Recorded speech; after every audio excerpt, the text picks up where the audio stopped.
Merci Monsieur le Président. Euh, Merci chers amis et chers collègues pour votre présence et votre écoute d'avance. Voilà, j'ai donc intitulé ma contribution, ou plutôt essayé de parler dans ma contribution des migrations intra-africaines, internes à l'Afrique, étant donné qu'on prépare aujourd'hui un ouvrage qui va être publié aux éditions Le Croquant bientôt, dans les 2 mois qui arrivent, sur ces migrations intra-africaines. On a fait, dans l'ouvrage, il y a beaucoup de textes qui sont le produit d'enquêtes de terrain en Afrique sur ces migrations. Alors, permettez-moi d'abord, au départ, de déconstruire ou de remettre en cause le narratif dominant sur la réalité des circulations migratoires, en général et africaines en particulier. Les migrations africaines sont le plus souvent perçues au prisme européen aujourd'hui, c'est des discours construits d'ici, et des discours qui sont construits comme qui les présentent comme un inéluctable mouvement de population du sud vers le nord, quand elles ne sont pas simplement présentées comme une invasion. Souvent, il y a le discours sur l'invasion africaine. Voilà, on le voit tous les jours à la télé. Il y a donc une construction performative de la menace migratoire. Il y a toute une école qui travaille sur cette question de la sécurisation, qui est l'école de Copenhague, sur la construction de la menace. Et cette menace se présente sous forme d'un ensemble de prérequis, je dirais d'invariants, des discours médiatiques et politiques. Quels sont ces invariants? Très rapidement, peut-être j'en développerai un certain nombre, surtout un. C'est d'abord la rhétorique du nombre. La rhétorique du nombre, on va en parler. Quel est le volume de ces migrations, etc. Et on les présente vraiment comme quelque chose qui est de l'ordre de l'invasion. Deuxième prérequis ou invariant de ces discours, c'est la présentation globalisante, homogénéisante de l'autre. En fait, on parle de flux en général, les flux migratoires, de migrants, de migration. Et disons, on ne déconstruit pas cette notion de flux. Troisième élément, c'est la définition de l'autre dans une altérité radicale. L'autre, c'est presque le barbare qui arrive, pas un être humain. C'est pas un être de corps, de sang. Sa subjectivité est complètement, disons, occultée, pour ne pas dire éliminée. Quatrième élément, on présente ces enjeux de mobilité interétatique actuelle comme un processus qui ressemble à une forme de guerre. Vraiment, souvent on a presque des barques, etc. Qu'est-ce qu'il faut en faire? Ils nous font la guerre. Et elles tendent en tous les cas à s'approprier la question migratoire comme une arme politique et symbolique dans les enjeux nationaux propres aux États-nations et internationaux. Et cinquièmement, occulter les dimensions historiques et les contextes dans lesquels se produisent ces migrations, donc d'occulter l'histoire profonde, les contextes, donc l'histoire profonde, par exemple, de l'Afrique, les contextes actuels des circulations intra-régionales africaines, méditerranéennes et internationales. Alors je vais revenir, c'est un des premiers des prérequis pour voir un peu ce que ces migrations disent aujourd'hui. Un des prérequis, et le plus important, c'est cette réitération et ces fondements d'apparente scientificité qui fait intérioriser la peur et l'appel à la statistique, avancée toujours de manière décontextualisée. En fait, la rhétorique du nombre et les statistiques ici est prise dans le sens où il faut leur faire dire ce qu'elles disent et dans les conditions où elles le disent. C'est pas de faire dire n'importe quoi. La statistique du nombre construit une quasi quotidiennement ce qui est fantasmé comme menace d'envahissement. Un envahissement par les hordes africains, ces nouveaux barbares, d'une Europe menacée dans son identité et sa culture. La statistique, pour la reprendre, est ici sans appel, et je reviens aux statistiques de l'OIM, de l'Organisation internationale des migrations, et des statistiques des grands centres de documentation sur les migrations. Il y a un consensus général de ces chercheurs pour s'accorder à dire une vérité statistique souvent occultée, c'est que 80% des Africains circulent d'abord en Afrique. 80% des migrations sont internes à l'Afrique. Et je vous renvoie aux dernières statistiques de l'OIM à 2020. Selon ce rapport officiel de 2020, la plupart des migrants africains ne traversent pas les océans, mais plutôt les frontières terrestres de l'Afrique. 94% de la migration africaine à travers les océans prend une forme régulière. C'est simplement 4% dont on voit encore qu'on l'intègre par rapport à ce qui arrive en Méditerranée. Et la plupart des migrants dans le monde ne sont pas africains. Des migrations dans le monde, l'Afrique représente 14% de la population migrante mondiale, contre 41% en provenance d'Asie et 24% d'Europe. Je n'irai pas loin dans ces développements statistiques, j'ai encore des statistiques, mais si on voit par exemple par pays, si on prend l'Espagne, ce n'est pas la migration africaine qui est en premier, c'est la sud-américaine, enfin latino-américaine. Hein. Si on prend l'Italie, c'est plutôt l'Est, hein, l'albanienne, etc. Et en France, l'Afrique représente, si on exclut le nord de l'Afrique par des raisons historiques, elle représente vraiment la 5e ou 6e part de l'immigration en France. Sur les 191 millions de migrants internationaux recensés par les Nations Unies, on dénombrait 21 millions d'Africains, dont 16 millions qui migrent sur le continent. Les pays de l'OCDE et d'autres continents n'accueillaient donc que 7,2 millions d'Africains, ce qui fait de l'Afrique le continent par excellence des migrations de proximité, les migrations intra-africaines.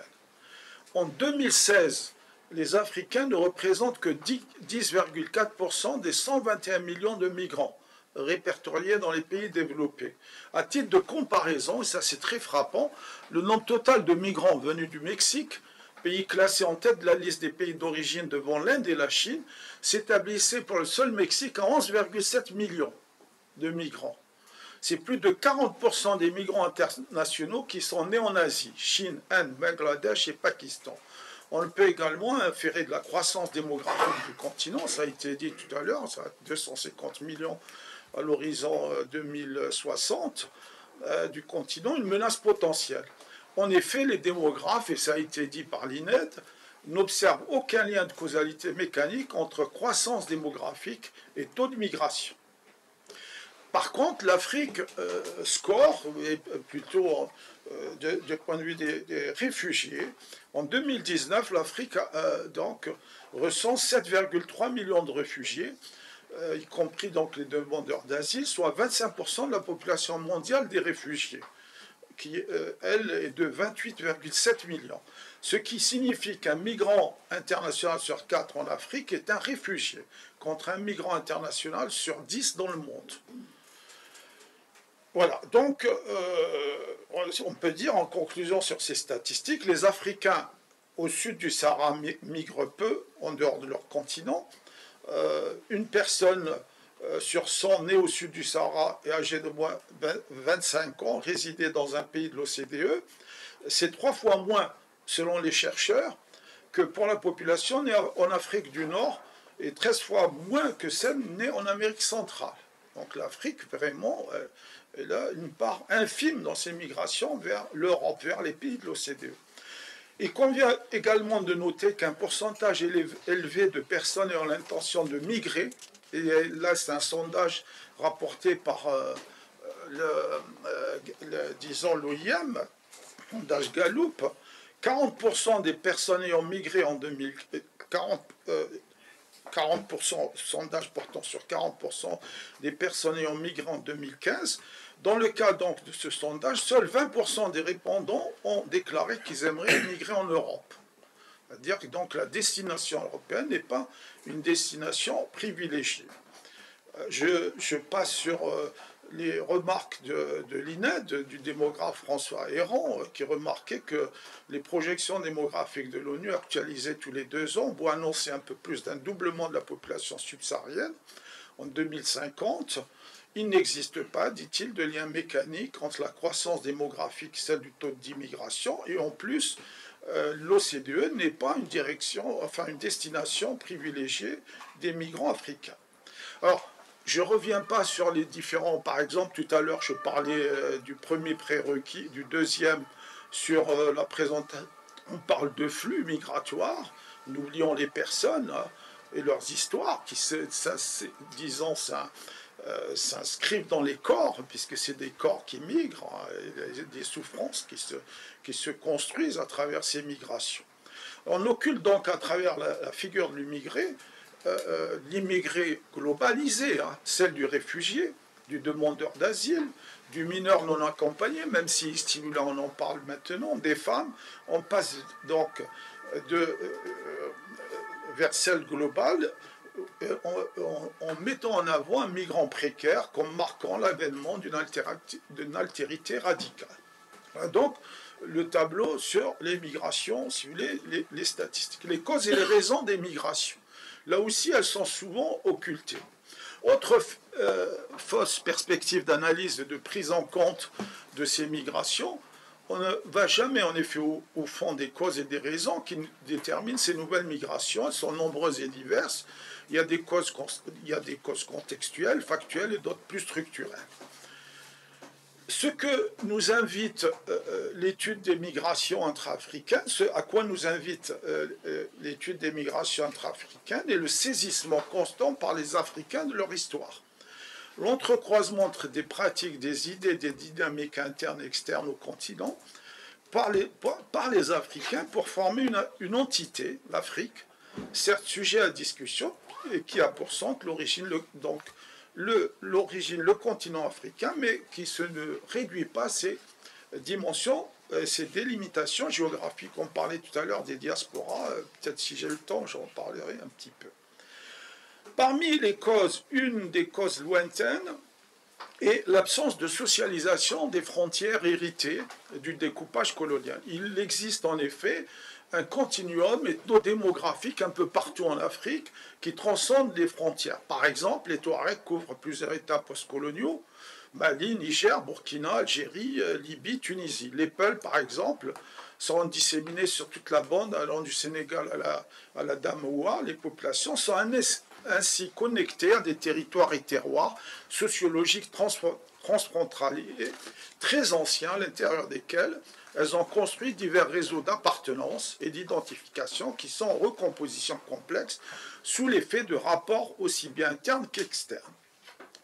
Car ces migrations, en effet, sont productrices de sociabilité et d'identité transfrontalière qui, sans abolir le national, tendent à s'y superposer. On observe ainsi que dans ces schémas de commerce transfrontalier, qui sont importants sur le continent, on observe donc que, par exemple, la frontière entre le Rwanda et la République démocratique du Congo passe, selon certaines estimations, jusqu'à 30 000 personnes par jour qui franchissent donc une frontière entre deux villes, Rusizi et Goma. On estime que 75% de ces personnes qui circulent sont des femmes.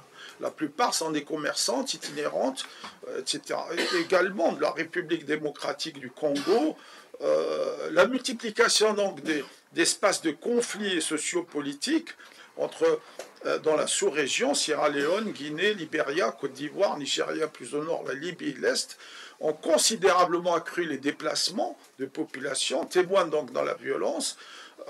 Nombre de cas aujourd'hui, par exemple les Touaregs sur la Libye, vers les pays, ou celui de la Libye. À titre d'exemple, je donnerai 2 ou 3 exemples. La crise ivoirienne a produit pas moins de 500 000 migrants. Le conflit libyen a mis sur les routes presque 1,5 million ou 2 millions, dont une bonne partie se trouve en Tunisie. La réalité, l'Ouest africain aussi a connu ces migrations de conflits. Et sur l'ensemble donc du continent, il y a des migrations transfrontalières, informelles par ailleurs, certaines, qui se déplacent de façon circulaire pour une courte durée entre les régions et leur sein.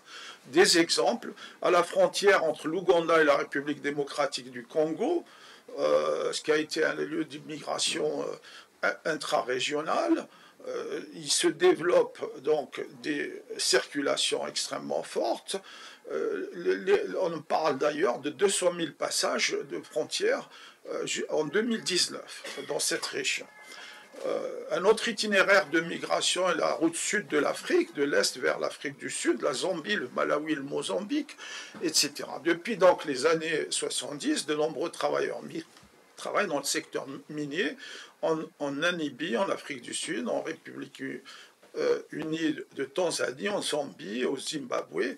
Et donc, il y a des échanges et ces mouvements migratoires ont été complétés par ailleurs par d'importants flux de réfugiés en provenance de ces pays.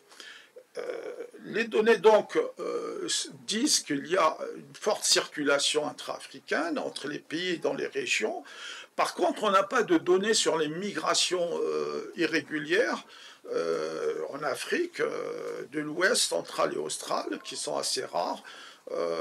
Il convient donc de noter que les flux migratoires irréguliers sont sujets à un certain nombre de biais et qu'on n'arrive pas, comme pour l'Europe, à les mesurer complètement. Alors, du point de vue des causes et des déterminations qui, disons, on voit ces personnes en circulation.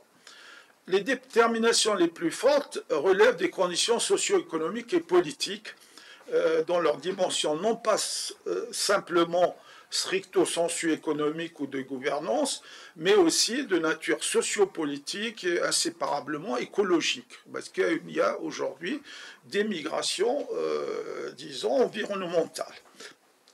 On peut donc expliquer l'augmentation tendancielle des flux de migrants par les différentes mutations survenues dans la gouvernance économique. On a parlé tout à l'heure des plans d'ajustement structurel, d'une gouvernance qui n'a pas cessé de se détériorer depuis.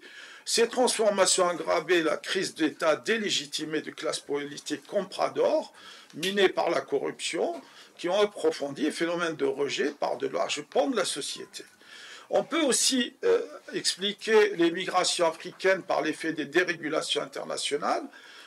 Il y a une nouvelle forme de redéploiement du capitalisme mondial, mais cela ne doit pas occulter les déterminants proprement politiques et la responsabilité des États-nations en question. Il y a aussi un élément, je n'ai pas le temps de le développer, à prendre en compte, qui est celui de l'effet en longue durée de la colonisation et de ce qu'elle a incrusté durablement dans les imaginaires nationaux, parce que Aminata Traoré parle de viol des imaginaires dans les pratiques et les modes d'exercice du politique. Les causes et les raisons sont donc nombreuses, elles tiennent à des situations de statut différents, chômage, précarité, déclassement, dérèglement climatique, famine, conflits, violence, mobilité sociale bloquée, corruption, répression, autoritarisme, recherche de sens et exigence de liberté, notamment des dernières catégories de migrants qui ont un capital culturel relatif, mais elles trouvent principalement le ressort dans ce qui s'est fabriqué dans l'imposition de l'ordre colonial et sa reproduction post-indépendance, dans les formes de dépendance nouvelles qui sont passées par les faillites des élites nationales. L'inscription dans les esprits des dominés de la fascination pour l'Occident aussi, et je reviens à Amina Traoré, celle-ci n'aurait été que pur fantasme si la post-indépendance l'avait capté, transmuté en héritage réel et symbolique. Je disais que l'environnement climatique devient important. Il y a aujourd'hui des déplacements de population. Peut-on parler de migration, des déplacements de population en Afrique. Et si au niveau mondial, on estime à 41,3 millions le nombre de personnes déplacées à l'intérieur en raison donc de conflits, de violences, près de 41% se trouvaient dans les pays d'Afrique.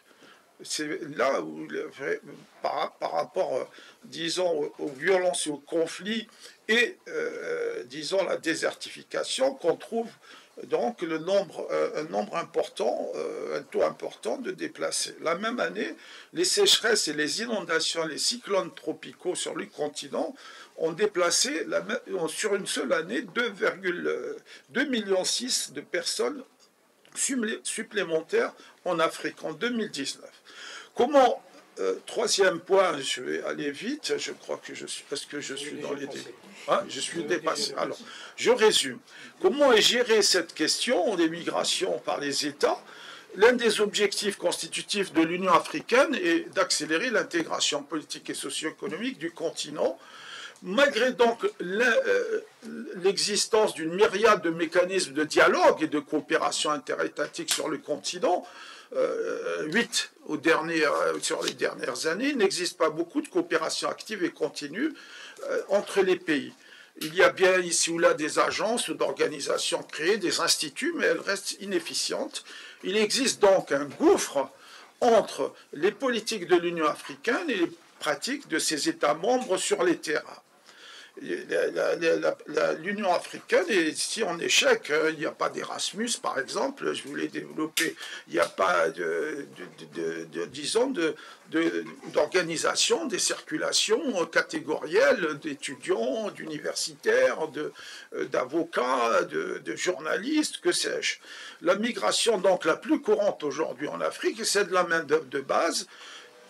La main-d'œuvre de base, elle se fait par le bas, et les migrants peuvent combler des lacunes du marché du travail, ici, là, apporter de nouvelles compétences. Les pays, donc, africains, sont, disons, pour certains, acceptent ou d'autres non, cette migration qui se fait par le bas et qui s'impose dans ces pays, indépendamment des discours xénophobes de certains pays, de certains États. En conclusion, pour éclairer donc le présent, l'immédiat, à mon avis, l'analyse ou le regard doit se rapporter en premier à l'histoire des longue durée pour retrouver donc non pas une essence, mais identifier les logiques structurantes et les transformations profondes qui ont mené à la situation présente. L'Afrique est ainsi traversée de ce que moi j'appelle de régimes migratoires mixtes, qui peuvent associer des libertés formelles de circulation intérieure aux communautés économiques régionales, un resserrement des contrôles et des sanctions dans les migrations interrégionales, qui donc change la position des migrants dans les sociétés d'accueil. La fermeture paradoxalement progressive de l'espace européen aux immigrants africains poursuit une intégration paradoxale dans des pays africains du Sud. Aujourd'hui, on a des Africains au Nord, on a des Nord-Africains en Afrique du Sud, etc. Ça circule et ça remplit des fonctions et des places, et ça prend des places dans ces sociétés.